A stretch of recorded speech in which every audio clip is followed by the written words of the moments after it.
चंद्रमा को शाप से मुक्ति। तारांकन। चंद्रमा की सुंदरता पर राजा दक्ष की 27 पुत्रियां मोहित हो गईं।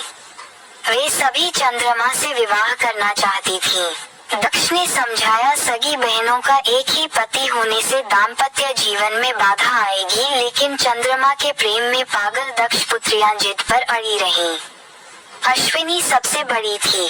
उसने कहा कि पिताजी, हम आपस में मेलजोल से मित्रवत रहेंगे, आपको शिकायत नहीं मिलेगी।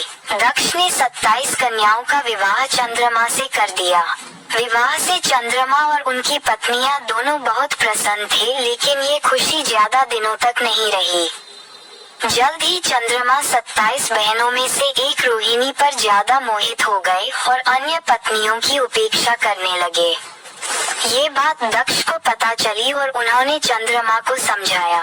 कुछ दिनों तक तो चंद्रमा ठीक रही, लेकिन जल्द ही वापस रोहिणी पर उनकी आसक्ति पहले से भी ज्यादा तेज हो गई।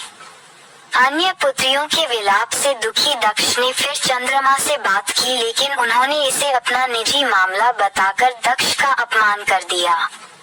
दक्ष प्रजापति थे, कोई देवता भी उनका अनादर नहीं करता था। क्रोधित होकर उन्होंने चंद्रमा को शाप दिया कि तुम क्षय रोग के मरीज हो जाओ। दक्ष के शाप से चंद्रमा क्षय रोग से ग्रस्त होकर धूमिल हो गए। उनकी चमक समाप्त हो गई। पृथ्वी की गति बिगड़ने लगी। परेशान ऋषि मुनि और देवता भगवान ब्रह्मा की शरण में गए। ब्रह्मा दक्ष के पिता थे, लेकिन दक्ष के शाप को समाप्त कर पाना उनके वश में नहीं था। उन्होंने देवताओं को शिवजी की शरण में जाने का सुझाव दिया। ब्रह्मा ने कहा, चंद्रदेव भगवान शिव को तप से प्रसन्न करें। दक्ष पर उनके अलावा किसी का वश नहीं चल सकता। ब्रह्मा की सलाह पर चंद्रमा ने शिवलिंग बनाकर घोर तप आरंभ किया। महादेव प्रसन्न हुए और चंद्रमा से वरदान मांगने को कहा। चंद्रमा ने शिवजी से अपने सभी पापों के लिए क्षमा मांगते हुए क्षय रोग से मुक्ति का वरदान मांगा। भगवान शिव ने कहा कि तुम्हें जिसने शाप दिया है वह कोई साधारण व्यक्ति नहीं है। उसके शाप को समाप्त करना संभव नहीं, फिर भी मैं तुम्हारे लिए कुछ न कुछ करूँगा जरूर।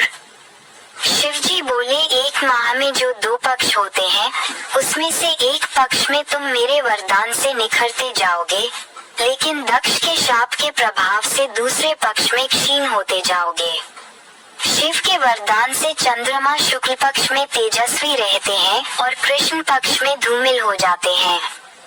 चंद्रमा की स्तुति से महादेव जिस स्थान पर निराकार से साकार हो गए थे, उस स्थान की देवों ने पूजा की और वह स्थान सोमनाथ के नाम से विख्यात हुआ। चंद्रमा की वे 27 पत्नियां ही 27 विभिन्न नक्षत्र हैं।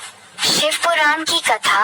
कृपया हमारे चैनल को लाइक करें और सब्सक्राइब करें ताकि नियमित रूप से हमारी सभी वीडियोस आप तक पहुंचती रहें। Please like, share and subscribe this channel. Folded hands, folded hands, folded hands. Thanks.